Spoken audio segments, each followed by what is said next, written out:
Umar radiallahu anhu, we all know about Umar. His stories are endless. Now the huge figure, the one who sat on the horse, his feet would touch the floor, the one who stood out when the whole army stood there, he was the one that stood out. The one who, subhanAllah, Allah specifically chose to uphold the deen of Islam. Because the Prophet ﷺ, he made dua, Ya Rabb, to guide one of Ahad al-Umarain, one of the two Umars. One of them was Abu Jahl and Umar ibn Khattab. And Allah Azza wa Jal specifically chose Umar radiallahu anhu, specifically chosen by Allah to be the one that upholds Islam. Umar radiallahu anhu, we all know his stories. His famous statement, can I chop off his head?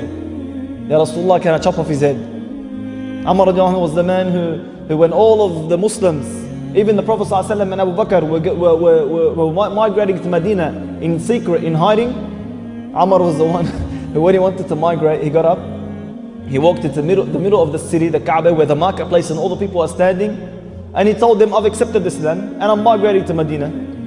Anyone who wants to make his mother cry, and his wife a widow, and his son, his children, orphans, follow me behind the mountains. It was a man. It was someone who never hid. He was the one who, when he entered Islam, no one dared persecute him. Like the rest of the Muslims, they were torturing him, punishing him, they were massacring him, they put him in an actual group and massacred them. Umar radiallahu anhu, when he saw this happening to the Muslims and no one dared challenge Umar, what did he do? He didn't want to miss out on the reward. So he went and literally knocked on the doors of the leaders of Mecca so that they could persecute him. He would knock on the door and tell them, I accepted the religion of Allah, the religion of the Prophet ﷺ, and they would close the door in his face. No one would dare challenge him. Who's going to hit Umar? Then he'd go to the second door. Again, even to Abu Jahl's door. He knocked on the door. Abu Jahl as well slammed the door in his face. Umar was the one who, if the companions themselves used to be scared of. The companions. One day he was walking and 3 companions were behind him. Included behind him was Khalid ibn Walid, the general who never lost a battle. Umar turns around to tell them something and they all got scared. So Umar says, why did you do this? And are you scared because of my oppression or because of my justice? They go, because of your justice. He gives them, may Allah increase your feet. Umar ibn Khattab was the man who when there was rumor of a lady who was speaking to someone behind her husband's back, he just turned around to look at her, she lost her baby.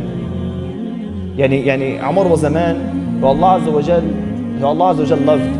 And Umar is the man who on the day of judgment, Islam literally will come and grab Umar's hand and raise it and bear witness for Umar, for how much he gave to this religion.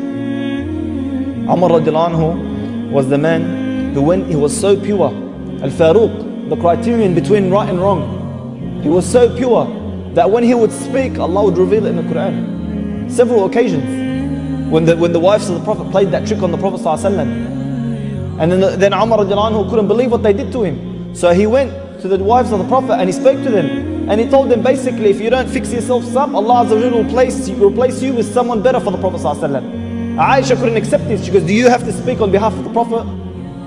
A little while later, Allah Azza wa Jalla revealed in the Quran those exact words. That if you don't basically fix yourself up, Allah will literally replace you with better for the Prophet ﷺ. In another occasion, when Umar came to the Prophet ﷺ and told him, Ya Rasulullah, shouldn't we make Maqam Ibrahim, that place where the footstep of Ibrahim is next to the Kaaba, shouldn't we make that a place of prayer? A little while later, Allah Azza wa Jalla reveals in the Quran, وَاتَّخِذُوا مِن مَقَامِ إِبْرَاهِيمَ مُصَلَّى, and take from the place of Ibrahim a place of prayer. And subhanAllah, this is how pure this man was. Umar ibn Khattab was the man who, if everyone on the face of this earth was destroyed, he would have survived.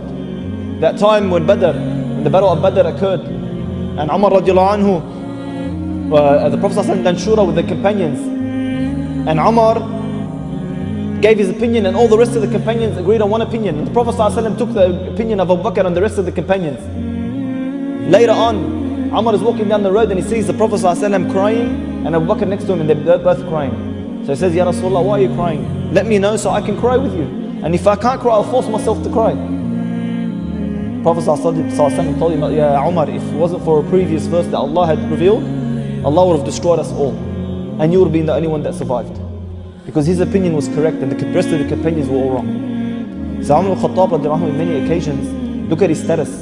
Look how much Allah Azza wa Jalla loved him. Look how much he gave to Islam. A man who would literally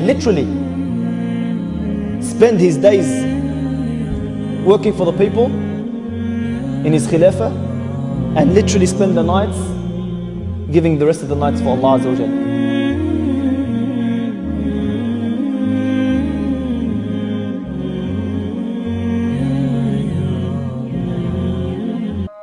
لا إله إلا الله لا إله إلا الله لا إله إلا الله ما لنا رب سواه